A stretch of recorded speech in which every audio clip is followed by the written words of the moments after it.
반갑습니다. 반갑습니다. 저번 주일 주간 동안 우리 뭐가 있었습니까? 세계 랩런트 데이가 있었어요. 그죠?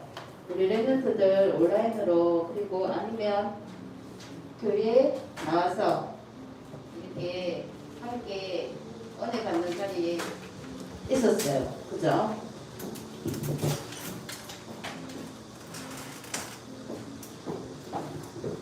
자, 오늘 그래서 1강, 2강, 3강을 우리 랩런트 중에서 포럼하실 분 없죠?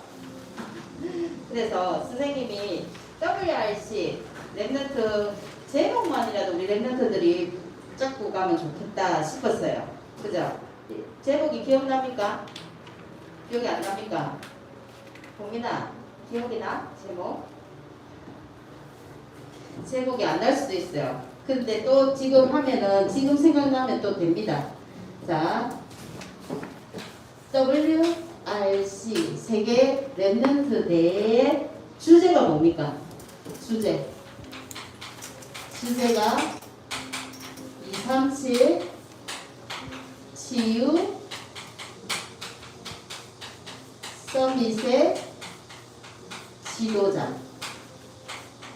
이 주제를 가지고 1강, 2강, 3강을 주셨어요. 그죠? 생각나죠, 이제? 그러면 1강의 제목 생각납니까? 1강 제목 생각 안 나요? 자, 1강에 237이 보여야 뭐가 된다고요? 지도자가 된다. 제목이에요, 이거.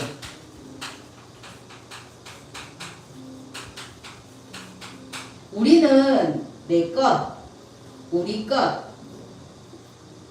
전부 다 내 것만 주장하고 있는데, 우리 랩런트들은 그거를 넘어서 초월해서 237이 보여야만이 세계 살리는 지도자가 된다고 그렇게 말씀해 주셨어요. 그러면 이 강은요? 이 강이 생각이 안 납니까? 시공간을 초월하는 누구요? 시공간을 초월하는 나는 누구다? 영적 의사다. 시공간을 초월하는 영적 의사예요. 영적 의사는 뭐를 가지고 자기의 전문적인 지식 가지고 처방을 하고 사람을 고치는 사람이잖아요. 그러면 영적 의사는 뭘 가지고 있어야 될까요? 말씀과 우리 랩런트들이 말씀과 기도, 시공간을 초월하는 그 말씀과 그 기도의 능력으로, 전도의 능력으로 누구를 살려라? 세계의 모든 사람을 살리기를 원하고 계세요. 그래서 어떻게 내 것만 아는 것보다 또 뛰어넘어서 기도를 아는 사람들, 시공간이 기도를 아는 사람들이겠죠. 그러면 3강의 제목은요? 서밋을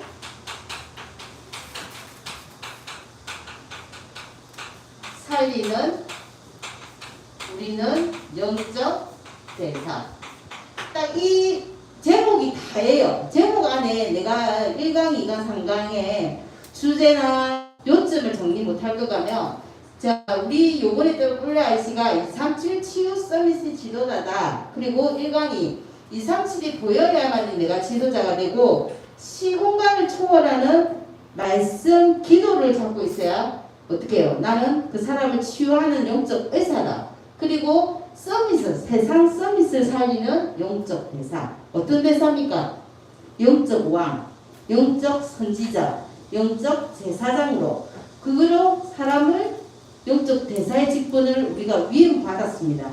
그래서 마지막으로 우리 거, 내 거 이것이 아니라 어떻게 해요? 하나님의 것으로, 하나님의 결론이 하나님의 것으로 어떻게 해라? 편집하고 하나님 것으로 설계를 하고 현장에 나와서 하나님 것으로 디자인해라.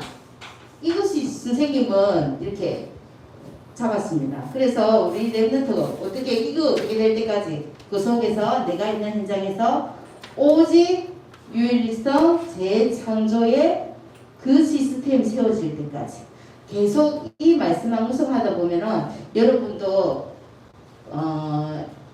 세계 랩런트 데이 또 내년을 준비해가면서 늘 24시 기도 속에서 누리고 있으면 하나님께서 여러분한테 주시는 각자의 메시지가 있으리라고 생각합니다. 그리고 오늘 제목이요. 하나님의 말씀에 순종하면 본문 말씀이 요한복음 15장 1절에서 11절 말씀입니다. 우리 믿음 가진 우리 랩런트들은 하나님 말씀 순종해라 하면은 거부감이 없어요. 그죠? 근데 세상 친구들한테 가면 랩런트들한테 안 그러면 우리 세상 친구들한테 하나님 말씀에 우리는 순종해야 돼 이렇게 이야기하면 그 친구들은 무슨 소리냐 이렇게 이야기하면서 거부감을 너무 많이 일으켜요. 그것처럼 믿음을 가진 사람은 이 순종이라는 말이 그렇게 부담스럽지도 않고 어색하지도 않아요. 기쁜 마음으로 순종해요. 그래서 그러면 우리 랩런트들이 하나님 말씀에 순종할 수 있는 근거가 있어야 되잖아요. 근거가 뭐냐고요? 그냥 무턱대고 순종해라 이러면은 누가 순종하겠습니까? 그죠? 요한복음 10장 27절에 보니까 이 말씀이 나옵니다. 내 양은 내 음성을 들으리니 나는 그들을 알고 그들은 나를 따르리라. 이렇게 되어 있어요. 나는 양이고 예수님은 누구라고요? 나의 목자. 그래서 양은 한 목자를 따르듯이 어떻게 우리는 하나님 말씀에 순종할 수밖에 없다는 겁니다. 당연히 양은 목자를 따르듯이 그래서 우리는 하나님의 말씀을 순종할 수밖에 없는 이 근거가 요한복음 10장 27절에 나오고요. 두 번째는 로마서 8장 7절에서 8절 말씀에 나오면 이런 이야기가 나와요. 영의 생각은 사망이고 영의 생각은 평안과 생명과 평안입니다. 육신의 생각은 하나님과 모든다 원수가 된다. 육신을 우리는 가졌지만은 우리는 하나님의 영을 받은 하나님의 자녀의 백성입니다. 그래서 하나님한테 우리는 순종하는 거지 어떻게 억지로 굴복해서 억지로 그 속에 있는 것이 아니라는 거죠. 하나님의 자녀면 어떻다? 당연히 순종이 나온다는 거예요. 그래서 우리 하나님의 영으로 인도받는 사람은 우리 근거가 뭡니까? 하나님의 자녀이기 때문에 하나님의 말씀을 순종할 수 있는 근거예요. 그래서 세상 친구들은 7절을 보면 이런 말씀이 나와요. 육신의 생각은 하나님과 원수가 되다니 이는 하나님의 교육에 굴복하지가 않을 뿐더러 할 수도 없다는 거예요. 세상 친구들은 배경이 뭡니까? 마귀 자녀잖아요. 마귀 자녀는 배경이 요한복음 8장 44절 그런 마귀 자녀의 신분을 갖고 있기 때문에 하나님의 말씀에 순종도 하고 싶어도 순종할 수 없는 거예요. 그렇게 이야기를 하시더라고요. 그러면 두 번째 우리가 하나님이 그러면 우리한테 요구하시는 거예요. 하나님이 우리한테 요구하는 거는 그러면 뭘까요? 하나님은 요구하는 것 중에서 가장 중요한 것이 우리를 위해서 순종해라는 겁니다. 어디에 말씀이 나오나요? 신명기 10장 12절에서 13절 말씀에 보면요. 22절에 이스라엘아 내 하나님 여호와께서 내게 요구하는 것이 무엇이냐? 곧 내 하나님 여호와를 경외하라. 그의 뭘 다해라고요? 마음과 뜻을 다해서 너는 여호와를 어떻게 해라? 섬기라. 이런 말이 나왔어요. 그리고 13절에 보니까 누구를 위하여? 네 행복을 나를 위해서가 아니라 하나님을 위해서가 아니라 너를 위해 네 행복을 위해서 순종해라는 거예요.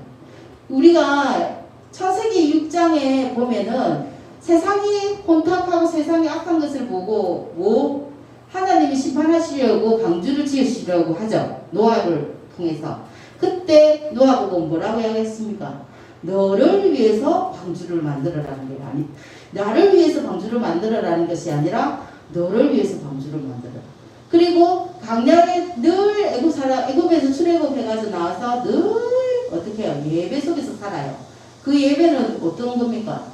나를 하나님을 위해서 우리는 예배드린다고 생각하는데 아니에요. 누구 때문에 예배드리라? 나를 위해서 예배드리라는 겁니다. 그래서 하나님이 우리한테 요구하는 것은 네가 마음과 뜻을 다해서 하나님을 사랑하는 것은 당연한 거고 그 속에서 너의 행복을 위해서도 어떻게 예배드리고 순종하라는 거죠. 그래서 이스라엘이 요구한 것은 이 본문에 이스라엘에게 요구한 것은 백성에게 요구한 것이 무엇이냐 하니까 뭐예요? 당연히 순종이에요. 하나님의 말씀대로 네 마음과 뜻을 다해서 순종해라. 왜? 그럼 이유는 뭡니까? 그 이유는 너를 위해서. 그래서 애굽에서 인도하신 그 하나님이 너를 인도할 거 세상 끝날 때까지 함께 할 거고 거기서 다시는 너에게 복을 주어서 다시는 이방인의 노예가 되지 않게 하시기 위해서. 그래서 여러분을 통해서 늘 하나님 말씀에 순종하기를 원하고 계십니다. 세 번째요. 그러면 예수님이 보여준 훈련 중에서 예수님이 제자들을 모아놓고 훈련을 많이 시키셨어요. 그죠? 많이 시키셨는데 그 중에서도 가장 중요하게 가르치신 게 있어요. 그 중에서 가장 중요하게 생각하고 가르쳐 주신 게 뭘까요? 그러면 요한복음 4장 34절에요. 이 말씀이 예수께서 이르시되 나의 양식은 나를 보내신 이의 뜻을 행하여 그의 일을 온전히 이루기를 원하세요.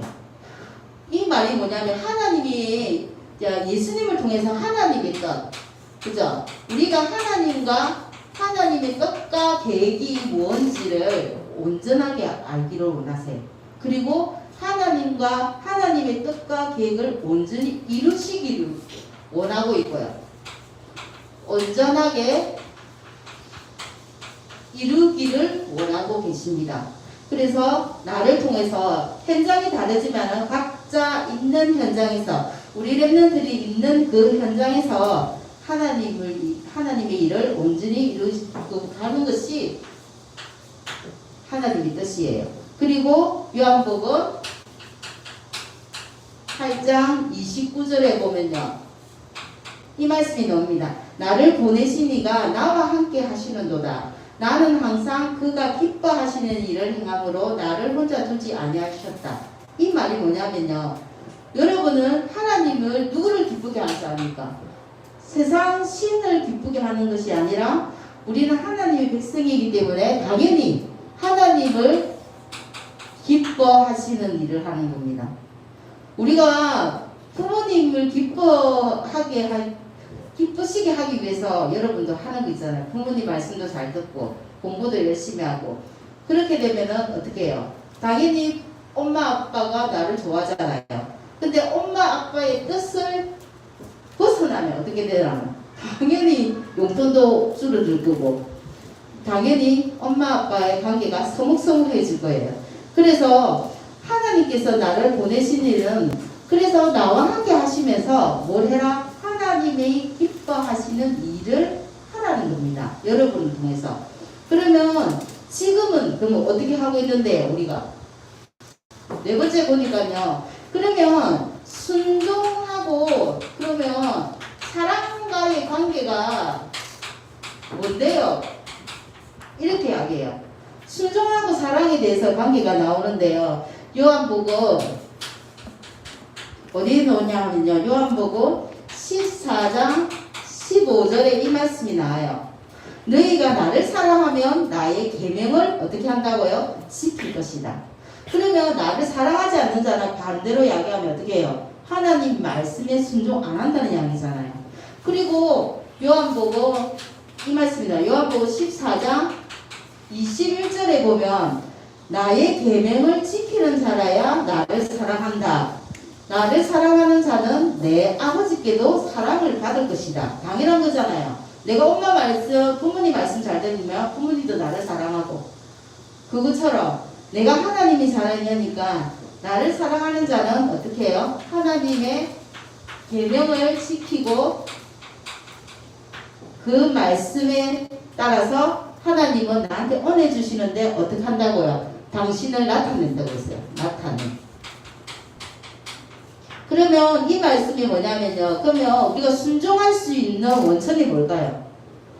순종할 수 있는 원리, 원천, 근본적인 원리는, 순종할 수 있는 근본적인 이유는 사랑하기 때문에. 사랑하는 사람의 말은 잘 듣잖아요, 여러분. 미워하는 사람 말은 당연히 안 듣듯이. 그죠? 그러면 사랑하는 사람한테 우리가 순종할 때 사랑받잖아요. 그럼 사랑받으면 어떻게 되는데? 하나님 사랑받으면 하나님도 내한테 증거를 주셔야 되잖아요. 그 증거로 뭐 주신다고요? 하나님을 어떻게 해요? 나한테 나타낼 거다. 나타내므로 나타난다는 거예요. 그 말씀이 뭐냐면요. 내가 하나님 말씀을 사랑해서 하나님 말씀대로 그 말씀을 내 가슴 속에, 내 마음 속에 두었더니 하나님이 나타나는 거예요. 어떻게? 그 말씀이 성취된다는 말씀이에요. 그 말씀이 성취되고 하나님이 하시는 일들을 볼 수 있는 겁니다. 그러면 왜 우리는 순종 안 하죠? 그러면 세 번째, 왜 하나님 말씀은 늘 너희가 마음과 뜻을 다해서 하나님 말씀에 그러면 순종 안 하는 이유는요?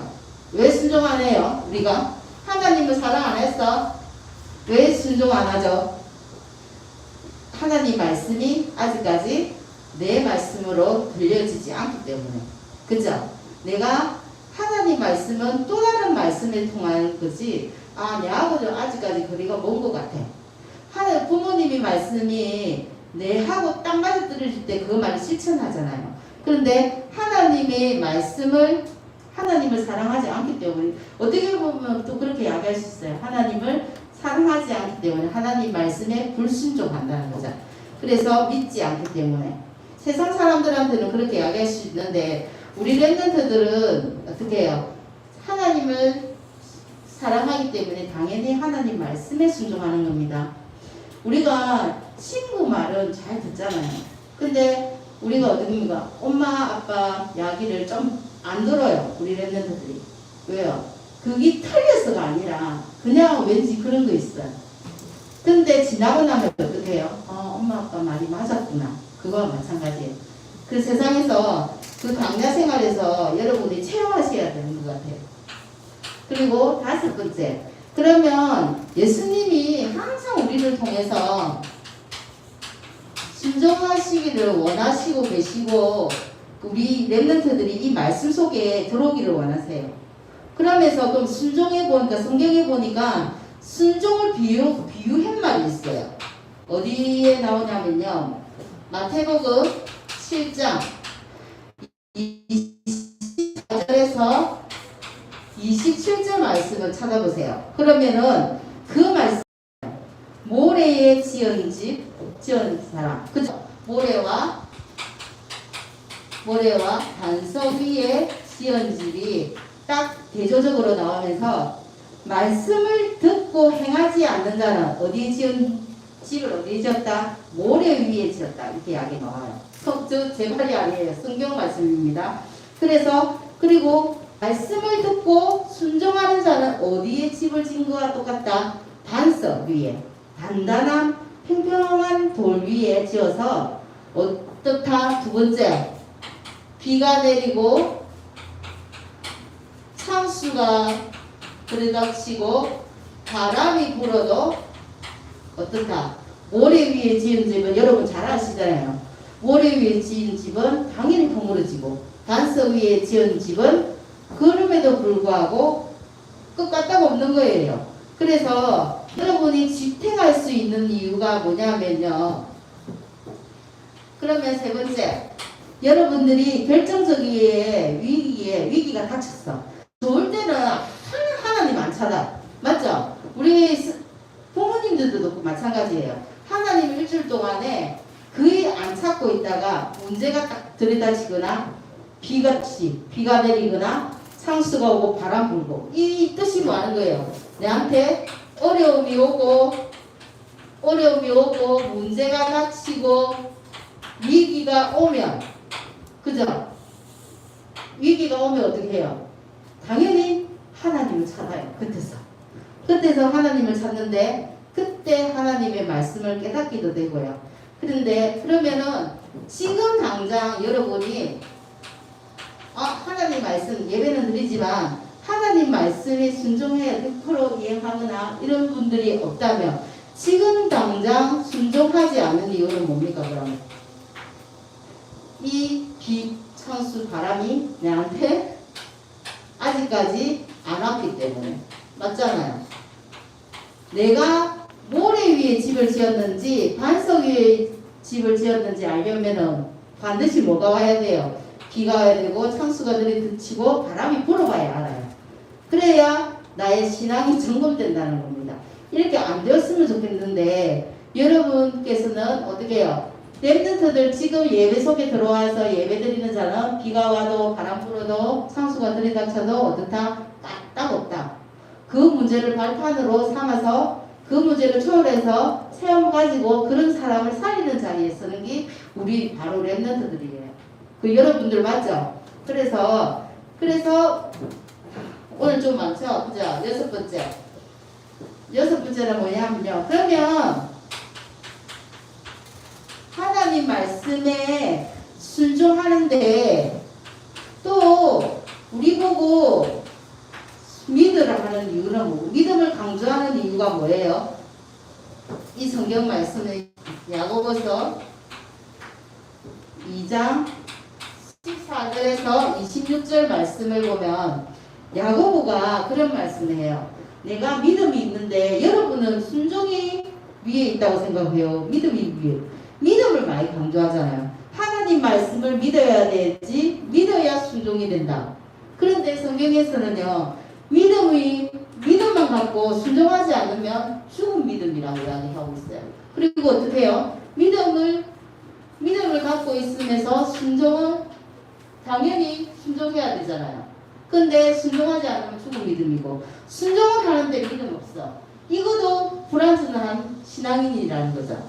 우리가 가장 좋고 완전한 신앙은 어떤 겁니까? 순종 하나님 말씀을 먼저는 하나님 말씀이 믿어지는 은혜가 와야 돼요. 믿어지면서 그 말씀에 순종할 때 이거를 뭐라고 합니까? 완전한 우리 보고 신앙인이라 이렇게 이야기하고 계세요. 그래서 믿음이 있는데 행하지 않는 것은 조금 불완전하다. 그죠? 그래서 온전한 신앙을 이루기 위해서는 여러분이 하나님 말씀 믿는 것도 중요하고 어떻게 그 말씀 따라 순종하는 것도 중요합니다. 그리고 마지막 결론 드릴게요. 그러면 성경에 나오는 렘넌트들이나 선지자들이나 믿음의 우리 선조들을 보면은 하나님 말씀에 순종한 하나님의 말씀에 순종한 자들은 몇 사람 볼 거예요. 순종하면 하나님 말씀에 순종하면 어떤 결과가 나타나는지 볼게요. 모세 첫 번째 모세가 80세 이전까지는 하나님 말씀 순종 안 했어요. 그런데 호렙산에서 하나님을 만나서 하나님한테 천명을 받고 그죠? 애굽의 모든 종됐던 사람 이스라엘 백성들은 자기 백성들을 이끌고 나가면서 하나님 말씀에 그제서야 80세가 되어서 하나님 말씀에 순종해요. 순종하니까 그때 어떤 일이 일어납니까? 성경 말씀 적어줄게요. 출애굽기 4장 1절에서 9절 말씀을 찾아보세요.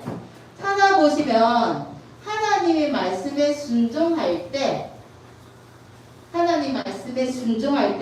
모세에게 하나님의 능력이 일어나는 겁니다. 말씀은 그 이전부터 있었잖아요. 모세가 태어나기 이전부터도 하나님 말씀은 있었고 그 80세 되기 전까지 깨닫지는 못했지만 그때까지도 하나님 말씀은 있었어요. 그런데 모세가 그 말씀에 순종하고 내 언약으로 잡았을 때 하나님 능력이 나타나는 겁니다. 여러분도 명심하시기 바랍니다. 내 언약으로 잡아야만이 비로소 하나님을 체험하고 하나님의 능력을 체험하는 겁니다.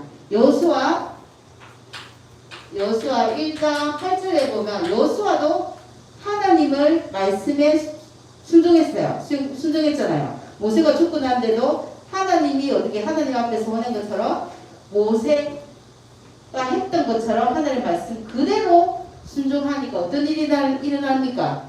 자기의 길이 평탄하고, 그죠? 그리고 가는 길마다 어떤 일들이 일어나요? 형통한 일이 일어나는 겁니다. 하나님 말씀을 잡을 때. 세 번째, 하나님 말씀에 순종의 삶 또 있죠. 사무엘상 15장 22절의 말씀요. 이 말씀 나와요. 네가 하나님께 제사, 아무리 제사 드리고 제사가 예배잖아요. 하나님께 제사 드리는 것보다 뭐가 낫다? 하나님 말씀 순종하는 게 낫다. 이런 말씀이 나와요.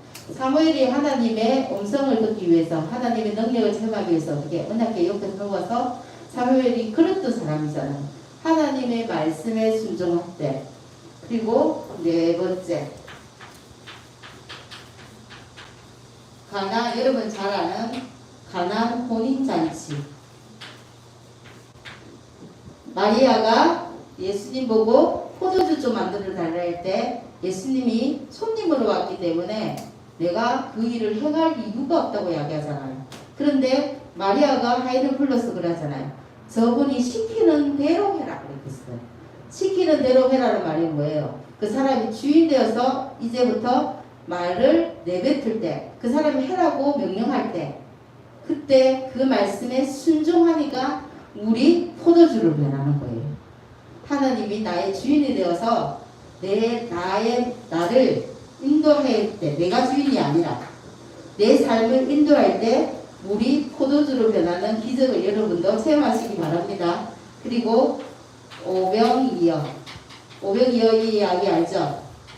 5,000명을 먹이신 하나님, 어린아이의 믿음대로 어떻게 해요? 보리떡 5개, 물고기 2마리로 5,000명을 먹이고 12강주리가 남은 사건. 이것도 어떻게 해요? 하나님 말씀대로 거기는 전부 다 5,000명을 쭉 앉혀가지고 어떻게 해요? 하나님이 보리떡 5개 하고 물고기 2마리 앉혀놓고 숙사할 때 사람들이 믿었을까요? 아니죠. 근데 그 말씀대로 어린아이가 그 도시락을 꺼내고 어떻게 해요? 하나님 말씀에 순종할 때 이런 기적이 일어나는 겁니다. 여러분도 하나님 말씀에 순종할 때 한 주간 동안 어떤 일이 일어나는지 여러분도 우리 렘넌트들도 체험하는 한 주간이 되었으면 좋겠습니다. 기도하겠습니다. 하나님 감사합니다. 우리를 구별하여 부르시고 세상 살리는 서비스로 불러주셔서 우리 렘넌트들을 통해서 237을 살리시기를 원하시는 아버지, 우리 렘넌트들이 가는 곳마다 말씀이 먼저 앞장서서 우리 렘넌트들이 하나님 말씀에 순종하여 하나님의 능력과 하나님의 인도를 체험할 수 있는 한 주간으로 주님이 축복하여 주시옵소서. 예수님의 이름으로 기도합니다. 아멘.